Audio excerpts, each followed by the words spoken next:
Good afternoon, good evening, good morning, whenever you happenstance to this incredible dialogue with the new Untouchables. And it is my great honor to welcome to the 62nd episode of this effort to reveal as inside elite legal expertise as you will find available anywhere, a gentleman by the name of Chris Swecker, who I'll introduce momentarily. Prior to that, I want to just give a quick heads up to the folks that are currently on, and we will be joined by here shortly. To my immediate left is, of course, is William K. Black, criminologist, expert in all things the law as well as economics, and decades being involved with the DOJ as well as all things regulation. Most known for, of course, the savings and loan crisis and all of the indictments and convictions that went with that era. Below me on my screen is Marc Dann, former Attorney General of the great state of Ohio, and of course, Chris Swecker, who I will introduce. And it's really kind of a thick resume, so I'm just going to basically cover a little bit of it. But to introduce Chris, he has had over 42 years of experience from the practitioner to the executive levels in law enforcement, national security, legal and corporate security risk management positions. He is a subject matter expert in cyber, physical security, anti-money laundering, criminal investigations, financial crimes, and operational risk management. He currently manages a solo law practice as CEO of a respected corporate security consulting company, Chris Swecker Enterprises. He is frequent opinion author and news commentator. Swecker also served 24 years with the Federal Bureau of Investigations before retiring as assistant director with global responsibility for the FBI's Criminal Investigation Division, otherwise known as SID. In 2006, Chris was named to the acting executive assistant director responsible for 8 FBI divisions, including cyber and criminal investigations, international operations, the FBI Academy, crisis management, hostage rescue team, operational technology, the FBI forensics lab, and criminal justice information systems. This leadership scope was more than half of the FBI's total resources. And further, I do want to mention that Mr. Swecker served as the FBI's on-scene commander in Iraq, which you can imagine what sort of responsibility that involves as well. Chris, before we get started, I just want to share real quick my screen, as I normally do on these calls, just to kind of set the table of what's happening in the mainstream press at the moment. And immediately, I wanted to just bring to the audience's attention that Judge Boasberg blocked the subpoena targeting Fed Chair Jerome Powell, which is trending all over on social media, which is kind of interesting because it obviously involves mismanagement of the Fed redesign in light of all things East Wing. But just below that is the Wall Street bankers are offered lucrative access to join the Pentagon, which is also quite extraordinary, all things considered. But let's just get this rolling, Chris, from the standpoint that we have all seen over the course of the last many weeks incredible information regarding the FBI and Epstein. And since you have a long view and a long lens, I wonder if I could just tee you up with kind of a broad-based question of your reactions to all things that are happening at your former institution. Well, that's a big, broad topic. I retired in 2006. I came up as sort of old school. Director Mueller, Louis Freeh. We had William Webster was the director when I came in. Two out of those three had been federal judges, and Mueller had been all around the Justice Department, U.S. Attorney in a couple different places. Former Marine, decorated Marine.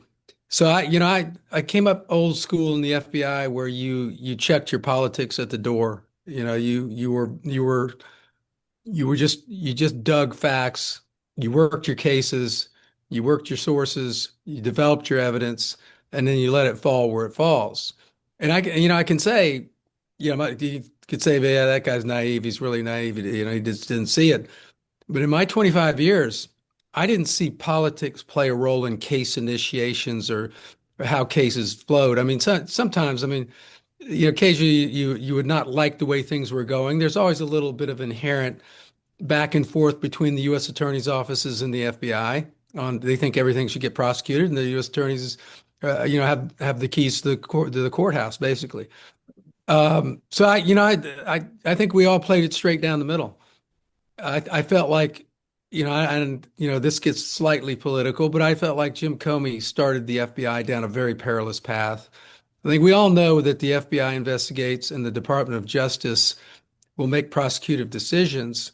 What Jim Comey did, which I think just started the FBI down the wrong road, is he took over as prosecutor and FBI director and made a prosecutive decision, and he made it publicly. And you just couldn't recover from that. So there were some ideologues inside the FBI at the time, and the rest is sort of history. But I had high hopes when the new administration came in that we sort of bury the hatchet and stop using the Justice Department and the criminal justice system as a weapon. And I feel like, as we move through the Patel regime, that hasn't happened. I think there are some people that rightfully ought to be prosecuted, but I think that the FBI that Kash Patel envisions is not the FBI that I grew up in. And I've told, I get asked to speak at retired agents conferences all the time, and I tell them, look, I don't think we're going to recognize the FBI that comes out of this, because I applaud a lot of things, a lot of aggressive, proactive actions, but the grandstanding and the lack of gravitas, and some of the strategic decisions that are being made. For example, I don't think FBI agents ought to be immigration agents, enforcement agents. They ought to be working corruption cases and counterterrorism, counterintelligence, enterprise level investigations. They're not INS agents. So, I have some disagreements with the way the FBI is being run right now. But having said that, they're back working violent crimes again. They're back going after the cartels, and I see some good things happening on some fronts. I don't like the fact of corruption and taking that Justice Department section and basically just completely neutered it, as well as the FBI's, Public Corruption and Foreign Corrupt Practices Act units. So, I'm not sure where that's coming from, but those are very active, and those are the types of cases that the FBI ought to be working. But I'll step back and take a breath. We got some great minds here. We certainly do. And again, I'll welcome June Carbone, the Rabina Chair of Law, Science, and Technology at the University of Minnesota. And just a quick introduction, June, of course, Chris Swecker, formerly of the FBI, and we just got rolling. And I'm going to turn this over to Bill Black first, because this is a really special moment for me, Mr. Swecker, because when I came up making the con, of which, of course, you participated in, I had the great opportunity to learn from Bill Black. And what he taught me from the very beginning were criminal referrals, which I had the opportunity to discuss with you regarding the great financial crisis. There was a big zero version of criminal referrals that came during that time period. So I'd like to turn it over to you, to Bill, if you have some questions, if you don't mind, for Mr. Swecker. Well, I'm going to use my time just to explain to the audience a critical thing about Chris, and that is he gave an incredibly early and incredibly blunt warning that there was going to be an epidemic of elite white-collar crime, and that if it was not stopped, it had the potential to produce a catastrophic disaster far worse than the savings and loan debacle. So he did that in open congressional testimony, not hemming and hawing and not hiding behind all the kinds of things you can do, through bureaucratic means. And then he went to the media and explained those things. And my prediction, which when we were able to talk to Chris, he verified, was that none of the financial regulators even bothered to get in touch with him in response to him warning that there was, and I quote, an epidemic of mortgage fraud. developing. So you're now listening to someone who did his utmost to prevent the great financial crisis, and had he been listened to, would have prevented the great financial crisis. And then beyond that, if he has time, he can tell you the story of how many total criminal referrals he thinks he got from all of the federal banking agencies combined, which, if I recall, is somewhere around 6. So again, I thank Chris, and I want his record to be understood by the public.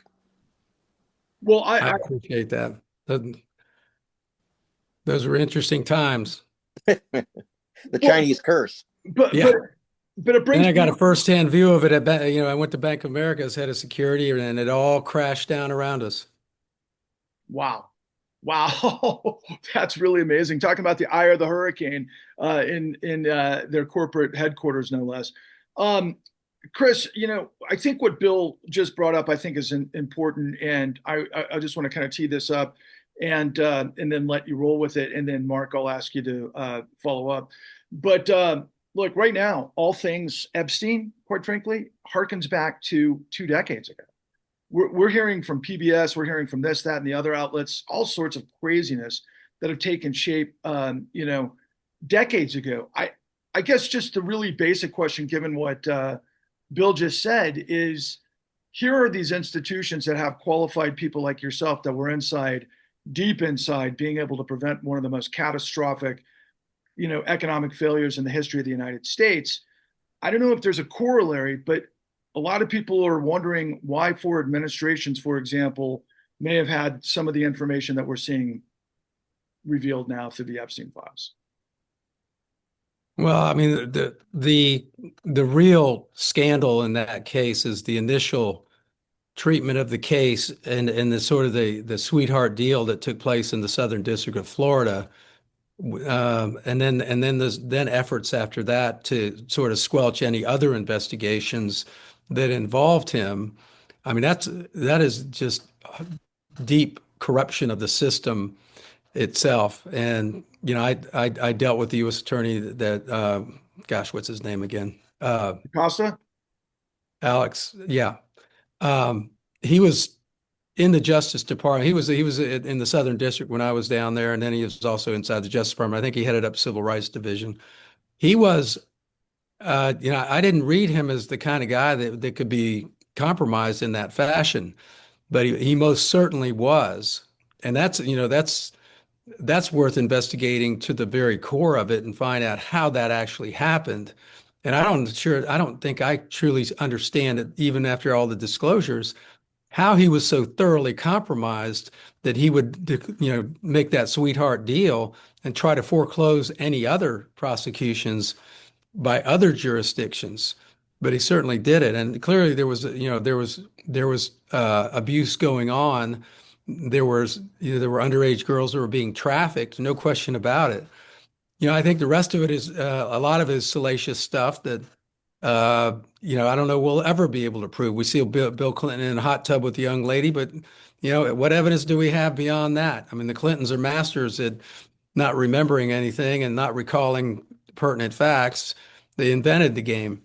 But you see a lot of stuff, but you don't see the linchpin evidence that you need to make that bridge to prosecution, which is you got to have it. I mean, it's scandalous and salacious doesn't equate to a successful prosecution. So, Mr. Swecker, Marc Dann blew my mind when we were out doing our work on the con, when we discovered that he and his team were the only AGs in the United States that were able to put together a RICO conviction of what you ultimately told us some very high-level CEOs should have been questioned and potentially gone off to jail. In Ohio, they were able to take a mid-level player that was working about an $80 million scam that was representative of the bigger picture. Mark, what is your sense of the nature of what Mr. Swecker just addressed?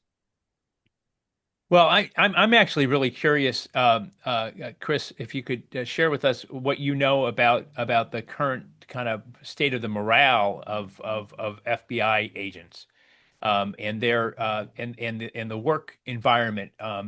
We've seen U.S. attorneys quitting and leaving when they've been asked to do things that they didn't think were appropriate.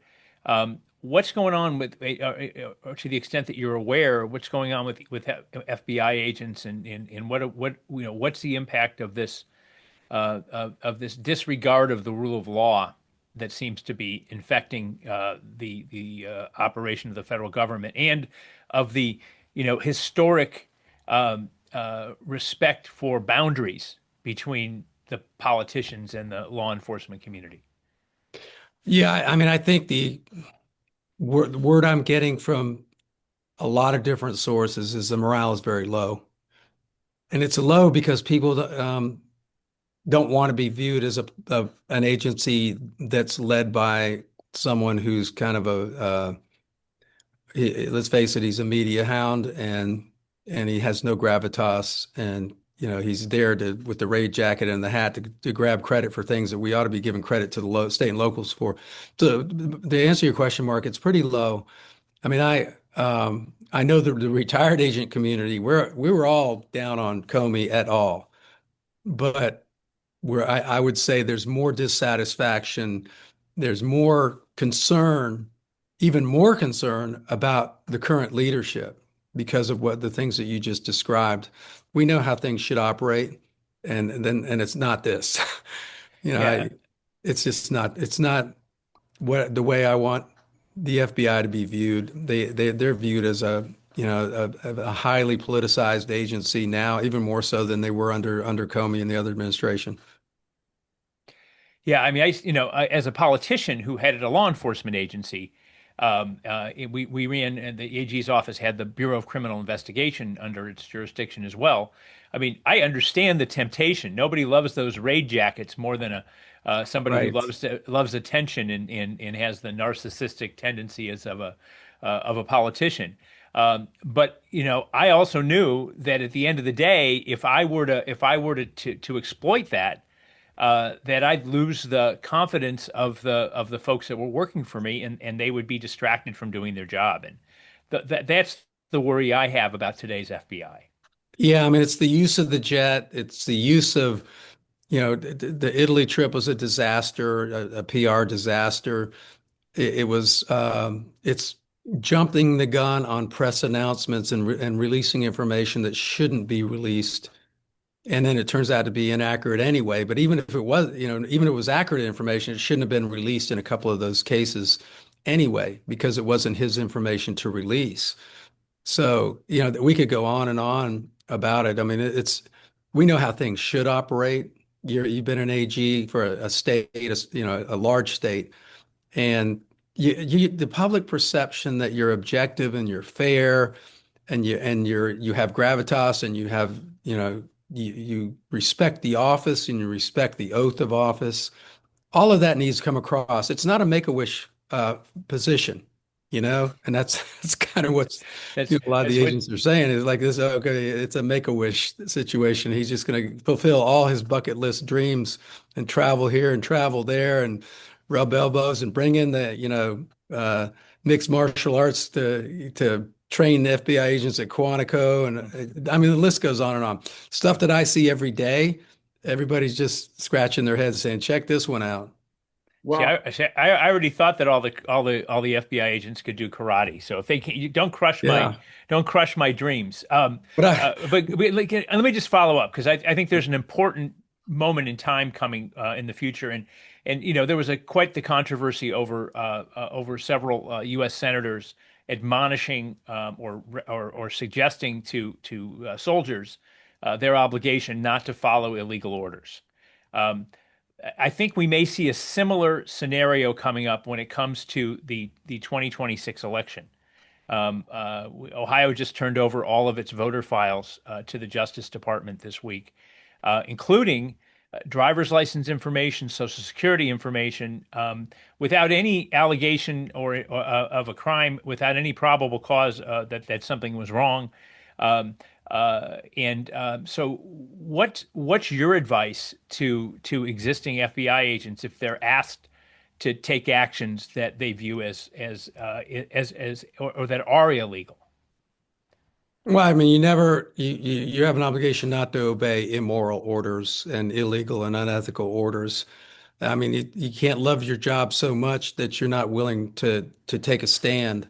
And that's again that was one of my problems with Jim Comey when Donald Trump sat down with him and said, "I want your loyalty, undivided loyalty above else all."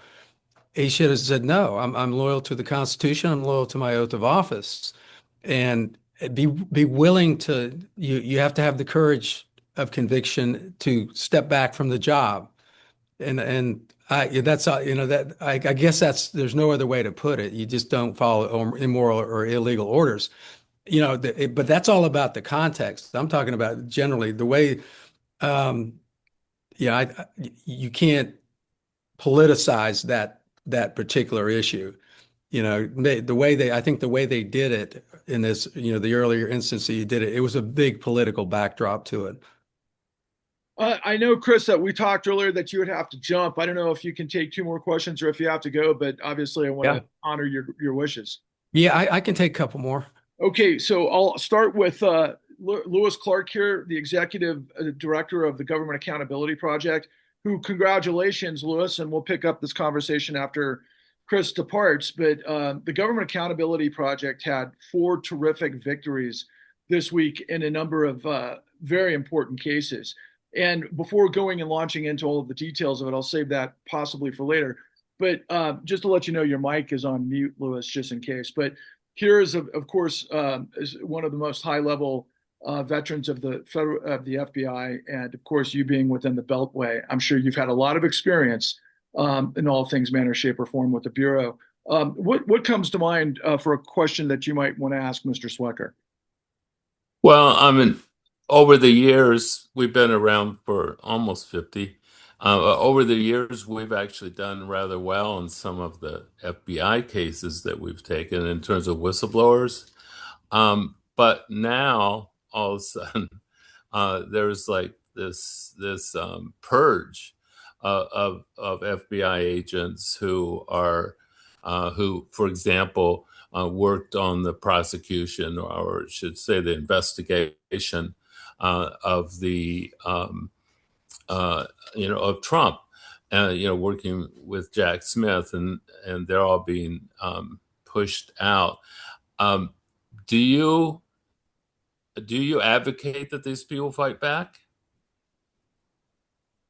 I mean, a case by case situation for me. If it were somebody like Andy McCabe, who I think is, had lied 3 times to the IG, if you read the report, and I think he was very, very much had his thumb on the scale. I don't feel sorry for him. I think but I know there are some righteous FBI executives, the head of the New York office, for example, and others. We have a pretty good network inside and outside the FBI. And there are some pretty righteous people who have been shown the door. And, there are some of those people I would line up with them. And, if they said, could you help with, expert testimony or consulting work or something, I'd say yes, because there are some of them that didn't deserve what they got. But to me, it's a case by case thing. Right. So I might be contacting you. I should be careful what I say. I know. Well, just to get your appraisal, confidentially. But basically, we do have people who are coming forward who seem to be purged just because they were doing their duty at investigating crimes. Or potential crimes or alleged crimes. Right. That obviously have a huge political overtone. Also, we have had recently one particular FBI agent coming forward and essentially saying that they were ordered to spy on, surveil actually protesters who were not in any way violent protesters, just protesters out in California. And they refused, but then have been shunted off to, other duties and taken off of, off of their regular work and are feeling quite depressed about their new assignments, which seem to be just because they raised the issue of First Amendment on behalf of these protesters that are just being targeted. Well, the Attorney General guidelines are pretty clear. So are the FBI. The dialogue, both sets of, those are both the Bibles that how the DOJ and the FBI operates, and they're pretty clear on what level of predication you have to, surf the internet or go to private meetings or even to to go into First Amendment activities. So and I've seen agents. There was a group called CISPAS back in the day, and they were way left, I should say. And one of our youngest agents decided to go to a meeting on her own and try to figure out what they were talking about at this meeting. And boy, she got called on the carpet and OPR investigation and all that. So we know where the boundaries are, and if an agent feels like that's where that they're crossing those boundaries, then they have to do what they have to do. And we've all back in the times when we talked about the financial crisis, whistleblowers were singing from the rooftops, and in a lot of cases nobody listened. And I think I'll say this in general about the way things are operating inside the Bureau. I think this type of leadership collapses under its own weight at some point. I'm a conservative. I thought that we would see better come out of what was this administration when it comes to Justice Department and law enforcement activities. And we all of us are lawyers, professionals. You just don't like to see the justice system used in this fashion. It wasn't drawn up that way. Our founding fathers didn't set it up that way. And I think my wife says the truth will come out in the end. Well, I hope it does. Thank you for that. And then June, if you would like to offer your thoughts. Hi, Chris. I've admired the work you've done, and I'm curious how you would assess the current threat environment. What should we be most worried about?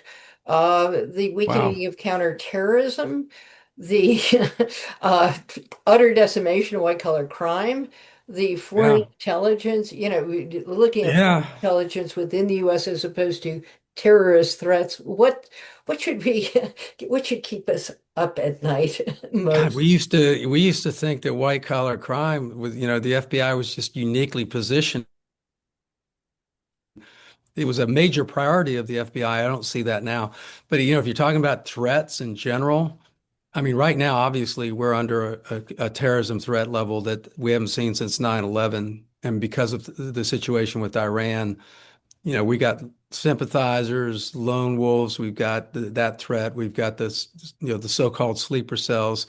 And 4 years of open borders was not helpful at all. So because there's a lot of people are here, we don't know what they're doing here, and we don't. It would be impossible to think that terrorist organizations had not infiltrated their people into the country, as well as hostile intelligence services. I mean, it was too easy to come in, and I just think it was a national security risk all the way around. But I feel like we've left some areas that uncovered. White collar crime. We don't hear much about counterintelligence these days. I hope it's because they're busy working behind the scenes. Counterterrorism, I think we're out there, but I think a lot of resources. I used to be very finely attuned to where our resources were going. We had a system called TURC, time utilization record keeping. Every agent accounted for their time using a designator on their time, and they filed it weekly. you could tell exactly how many agents are being devoted to a certain area across the entire FBI. If we looked at that right now, I'd say we were probably really light in white collar crime, really light in counterterrorism, and we're probably too light in public corruption, way too light in public corruption. I'm not even sure they're working that anymore. And that used to Yeah. be number one priority of the criminal division. What agency besides the FBI can work political corruption? They never stay, where they grew up. They don't have ties to that area. They're not, sort of in a compromising situation, having to work in an area where they grew up and maybe worked. So agents are I think uniquely positioned to work public corruption. It's hard to work. It's hard to find. It doesn't come right to you and fall in your lap. And if they've called off the dogs in that area, then we've basically called off one of the finest watchdog agencies in the world when it comes to public corruption. IGs are out there too, inspector generals, but again, I don't know that their mandate is to find corruption. So this is a long answer to a short question. Uncovered in white collar, uncovered in public corruption. Too many agents work in immigration stuff and stuff that I think that local law enforcement can work. We got very small number of agents, 13,000, 14,000 agents. They need to go. We always were very, very attuned and very sensitive to working areas that were not duplicating what state and local law enforcement could do. We want to work with them, but you want to work the areas that nobody else can work, that you're uniquely qualified and positioned to work. I hope that makes sense. It does. And I want to thank you so much for your time, Chris. We hope you'll join us again sometime in the near future, and we wish you all the best moving forward. Yeah, I'm honored to be on with this panel here. I really appreciate everybody. Good questions. I hope we didn't go on and bluster too much, but I really enjoyed working with all of you. Wonderful. Thank you. Thank you. And Thank you for your service too. Thank you. Appreciate it. And all you've done. And thank you for everything. And so we'll look forward to trying to connect again. All the best to you and your family. Be well. All right. Yeah. Take care, everyone. Bye. Okay, guys. So we are about halfway through the dialogue this afternoon. And I guess I want to follow up with you, Bill. In context to, I guess, DHS is not being funded. We know that the Republicans are hanging on to, you fund ICE or you don't get, for example, what's it called at the airports, TSA, and so on and so forth, which leaves major holes considering we're in a war. I wonder what your reaction is to what we heard from Mr. Swecker. So he confirmed what people have feared is exactly what's happening. They have taken our close to only reliable source of investigation against elite corruption, domestic and foreign, and eliminated it. And then in the story today that the Pentagon, and I think of this at a time when they're shutting down entire units that are vital, the Pentagon has so much money unspent that they're hiring teams of investment bankers to invest tens, maybe hundreds of billions of dollars in revenue. And because it's the Trump administration, they're recruiting them with something that emphasizes how good this will be for your future life as an investment banker, because of all the incredible connections you'll make with the world's top bankers, but also in particular, the top government/economic officials all over the world, right? So these are in particular the notoriously corrupt sovereign wealth funds and such that the Pentagon is going to be dealing with. Now that is a recipe for catastrophe. It's a recipe to produce corruption. It's a recipe with today's prediction markets. to leak all kinds of insider information. And this is occurring just as we've been getting confirmation that Doge officials did in fact leak information, massive amounts of incredibly confidential information vital to the privacy of American people, but also that could be monetized to produce hundreds of billions of dollars in economic value to the people who betrayed the American people, which would be the Trump administration and the Doge officials. And we've just heard from Chris that there is nobody left to potentially even investigate, much less prosecute these kinds of crimes. And we know from all the work on the con that if you don't investigate it, it don't get known, right? And nothing gets done about it, and such. And this is an area where it isn't just that the states lack resources, they often lack jurisdiction.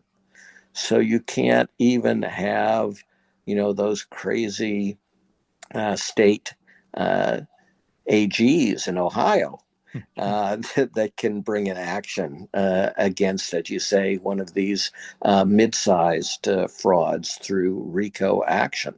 There's just nobody left.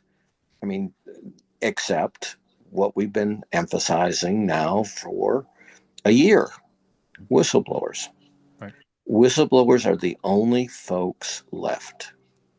And we know that in the old days, whistleblowers, basically, they were sort of natural allies of the media.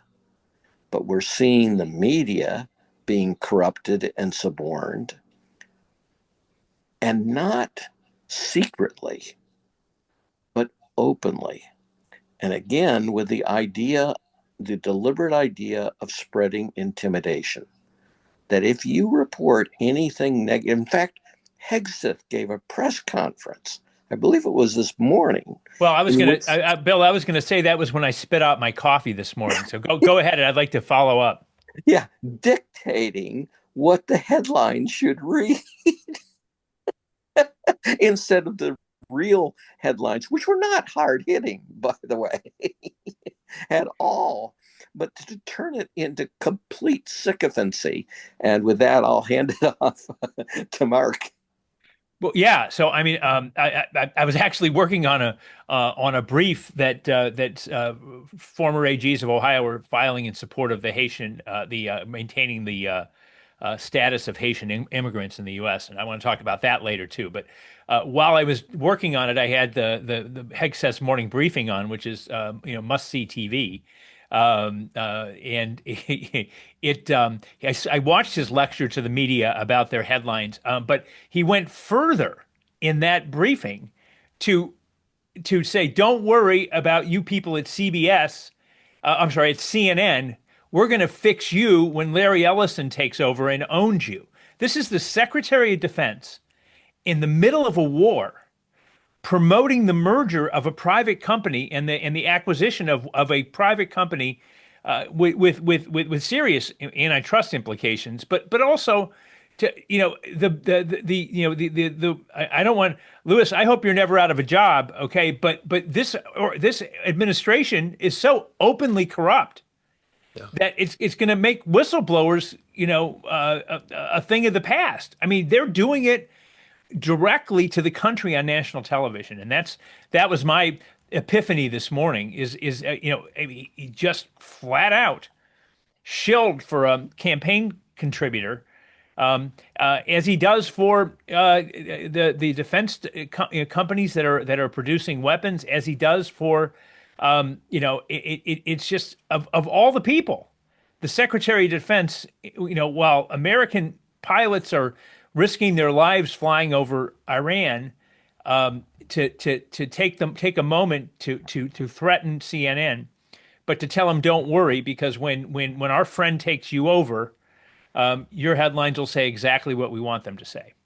I want to combine a couple of things and tee up a question to you, Lewis, real quick, and I'll get right back to you, June, in just 1 second. I apologize, but I think this is critical for us all to kind of think about. Bill started with the front page article of the New York Times this afternoon that revealed that Wall Street advisors have now been welcomed into the Pentagon. We know the Pentagon hasn't passed any audit over the course of, I don't know, however many years. Like he said, that is a recipe for disaster. It almost makes me feel like the quiet part is, again, like we talked about with whistleblowers, right in front of our face.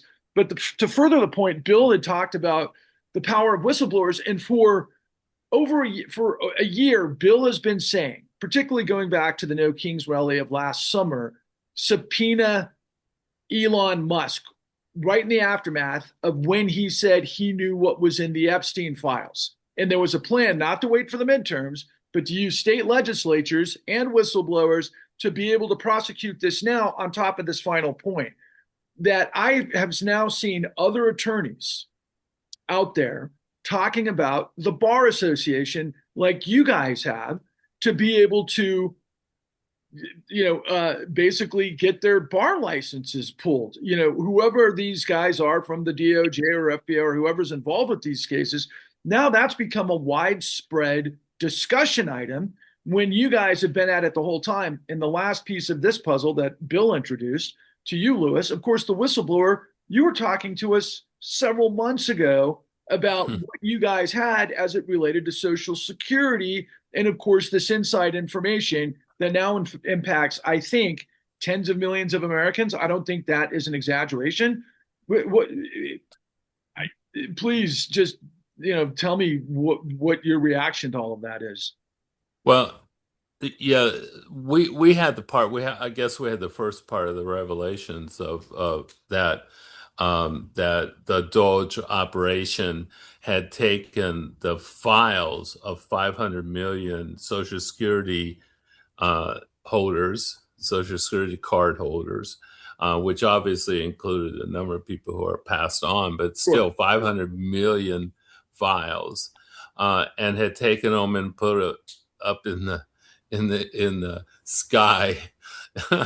And taken them out of the Social Security regular database, and we didn't know what had happened. So when we revealed that to the New York Times and to Congress directly to oversight committees, we got a letter that in 49 years we've never gotten, which was a cease and desist order from the Social Security Administration on our project and on our client as well, to not not further distribute any information that we had about this at least possible crime. And then after that, it has come out, the Inspector General Inspector General investigation has revealed that there was an agreement, but we don't have the details of that yet. But there was an agreement with supposedly a voter suppression organization to give that data over to them. We don't have information about whether it actually happened. And then the new revelations, of course, is that one of the people working in that team did possibly or allegedly presented that information for personal benefit in order to get a job or to work with a defense contractor. We don't know. We can't confirm that, but it certainly does require significant investigation.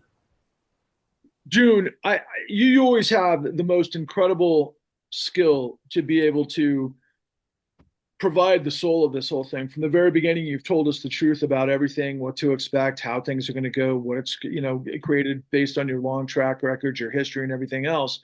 But my God, based on everything we're seeing today, I wanted to just ask Chris so much about what we've seen in the FBI, especially the PBS revelations and the mishandling of Epstein information. But at the same time, I happened to think in my mind, it was like, and I asked this to David Enrich of the New York Times.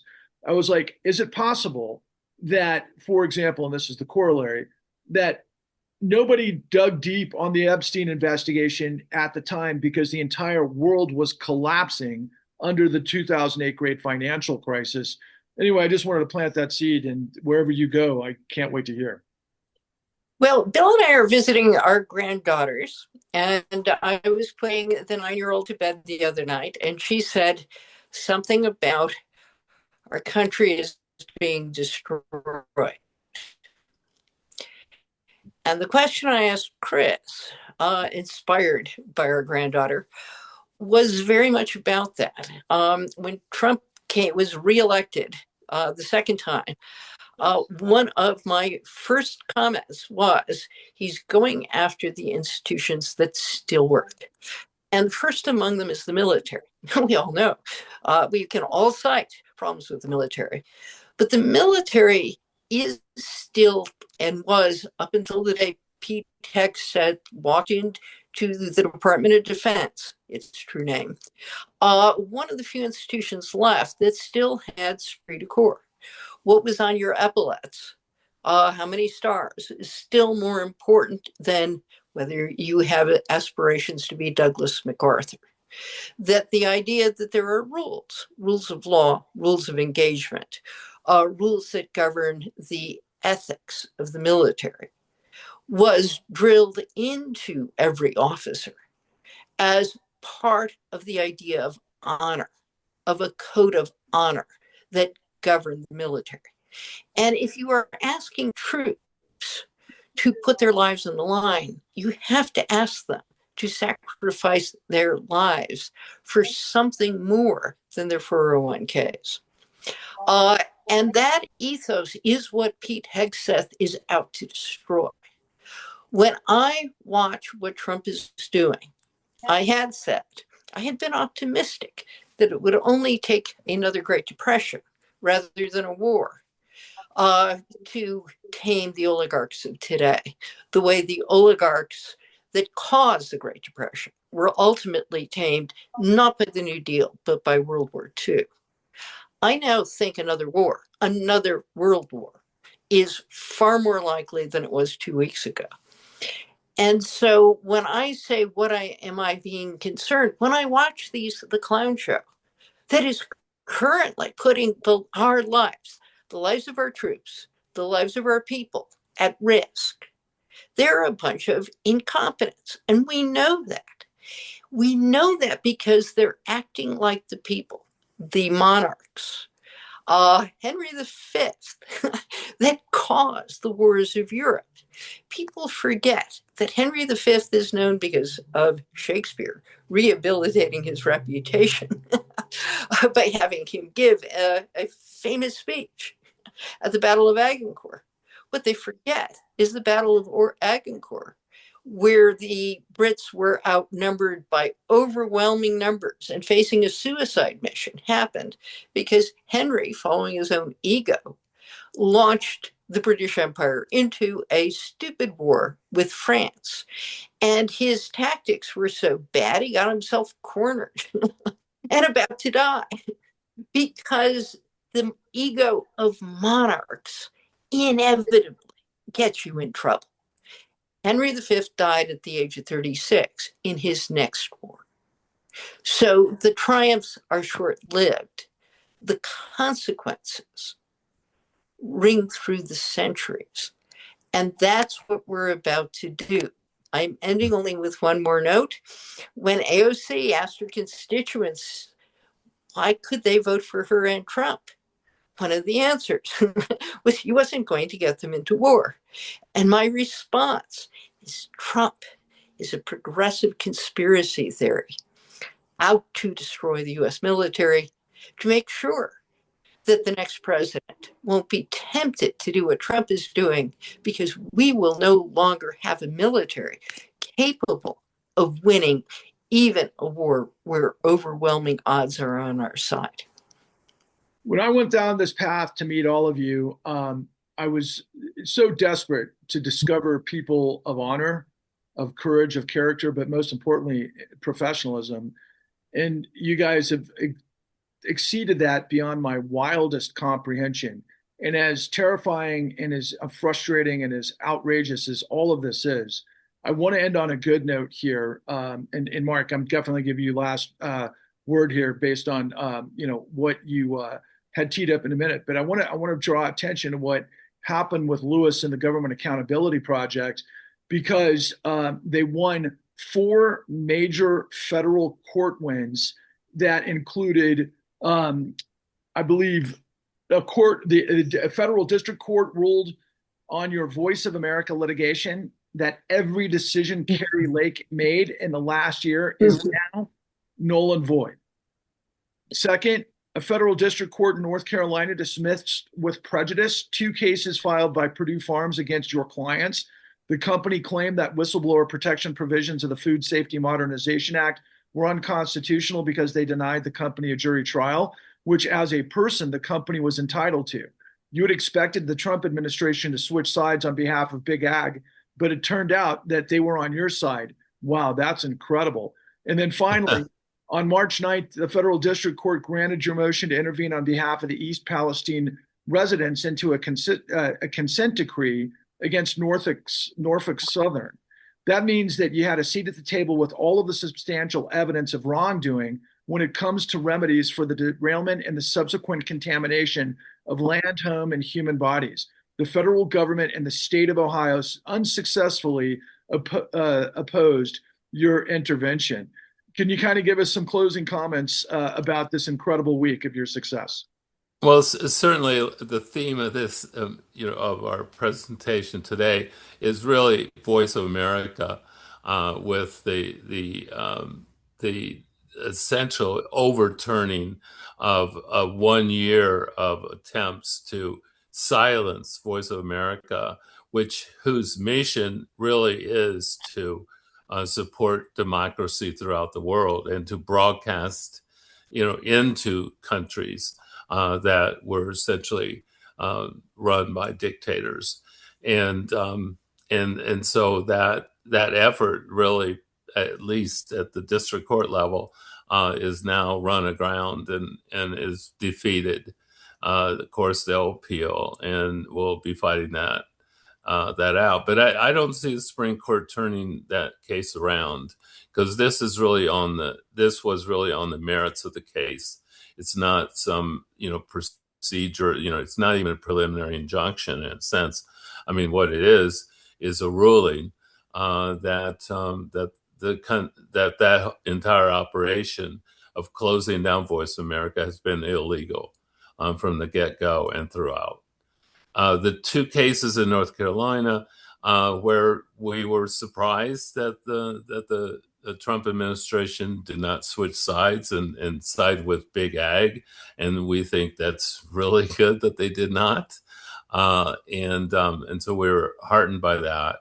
And in terms of what happened in the state of Ohio with the East Palestine derailment and contamination of the entire area and certainly the community, there it's been both the Biden administration and the Trump administration, which has provided very little help for those people. But at least now, because of a federal district court judge, we are going to finally have an opportunity to present our substantial evidence from a lot of whistleblowers, a lot of scientists, about the real dangers of the contamination that was spread throughout that community and the really bad decisions to burn 6 carloads of highly contaminated vinyl chloride and 3 days after the accident, rather than to remove that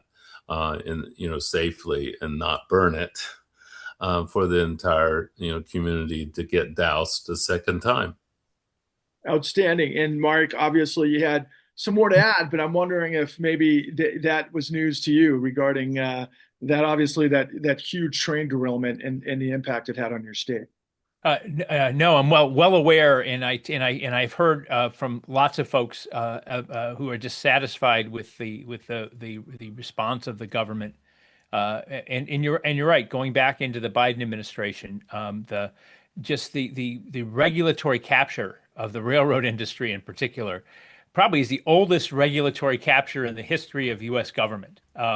From the very inception of the railroads, that has been they have exercised outsized political influence, and it continues. And the working class town of East Palestine has been devastated by what happened, and the government continues to keep from those residents the condition of the water Yeah. that flows through and there are dangers. While there was a substantial personal injury settlement, at the end of the day, I got out of it because I didn't think that the lawyers were acting in the best interests of the community as they went forward. So we didn't take any role, despite being asked by a lot of folks. But the outside personal injury lawyers came in and really ran havoc over the local bar in our efforts to try to protect people and to their own enrichment and to the detriment of so many people in East Palestine, and to the great frustration of the judge. And then on top of that, the administrator that was hired to administer the settlement made massive errors. And Kroll, another politically connected national firm, and to the point where other judges in other states won't even consider them to administer settlements. So everything went wrong from the moment that train derailed. And here's the worst part. I live in a community that's separated by a railroad track. And I drive over that railroad track there's no walls, there's nothing. And those very same trains with those very same chemicals roll through Lakewood, Ohio every day. I hear the train whistles late at night.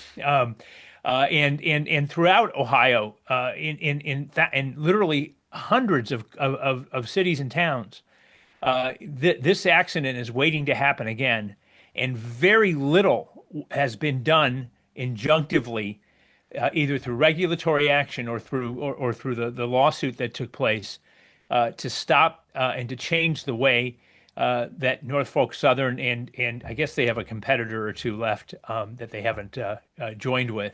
They're just not required to take those precautions. And the saddest part about East Palestine is it's coming to your town, because it could happen again. It could happen tonight.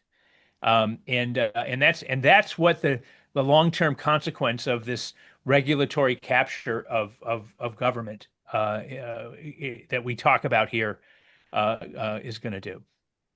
And just a brief, I just want to briefly mention former Attorney General Jim Petro and former Attorney General Nancy Rogers and Rich Cordray and I are going to file an amicus brief on behalf of the citizens of the Haitians who are now living in Springfield, Ohio, and Haitians around the country who are subject to the temporary protected status order that the court has upheld over the objections of the Department of Homeland Security. And that's being appealed to the U.S. Supreme Court, and we're going to be filing an amicus brief asking the Supreme Court not to take on the case. And when I was interrupted by Pete Hegseth this morning, I was looking and looking at some data. The economy in Springfield. So I just thought, here's an interesting way for me to test out the AI system that our firm is using now. I took a look at the economic data for Springfield, Ohio, and compared it to 3 or 4 other older, formerly industrial cities throughout the state of Ohio. And over the past 4 years, Springfield has outpaced all of its peer communities in economic growth and development. And that benefits not just Haitians but it benefits everybody in those communities. I mean, they want to focus this argument on the red herring of crime. Well, there's also a lot of data that says that Haitian immigrants are no more, in fact, less likely to commit crimes than any other American citizen, or any of their peers. But even setting the crime issue aside, the benefits that those immigrants are providing to that community are demonstrable, and evidence based. And so, I hope that the Supreme Court, again, I hope it's the day of the week when the Supreme Court follows the law and not the politics. I said that today about the Ohio Supreme Court, and I feel the same way about the U.S. Supreme Court. Every once in a while, they decide to get up and do their job that day, and hopefully this is one of those days. Well, thank you for that, and thank you to you all. Is there anybody who wants to add closing comments? Yeah, I mean, politics should have worked. The Democrats had, as the Secretary of Transportation, somebody trained at the top business specialty firm in the world, where there was a law passed by the Democrats that would have required technology that would have prevented the accident from ever occurring. And the man, the Secretary of Transportation for the Democrats, was incredibly politically ambitious. But he didn't go to the town.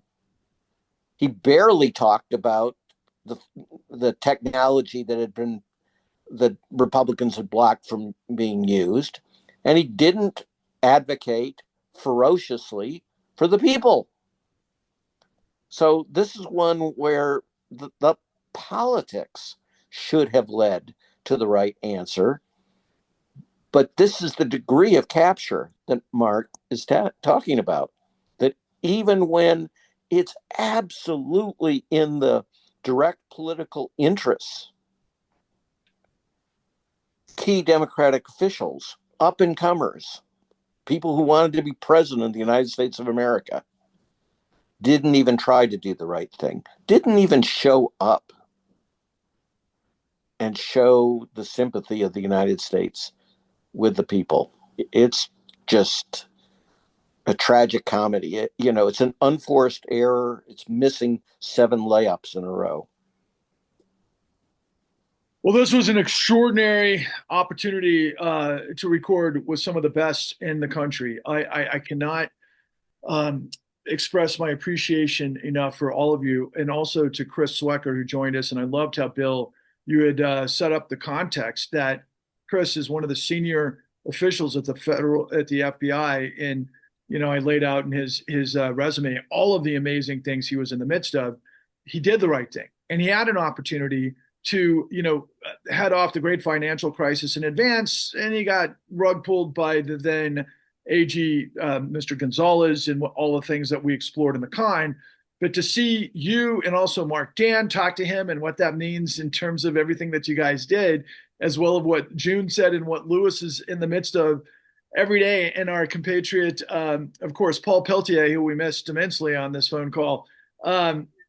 America, these are the minds we've got to listen to. Bill Black said 7 months ago, subpoena Elon Musk. We have to get state legislatures to be able to subpoena with whistleblowers these huge cases that then can bring in the Bar Association potentially, to reveal all sorts of bad intent by officials of what's remaining, what's left of these incredible institutions that these professionals have been a part of for literally decades. And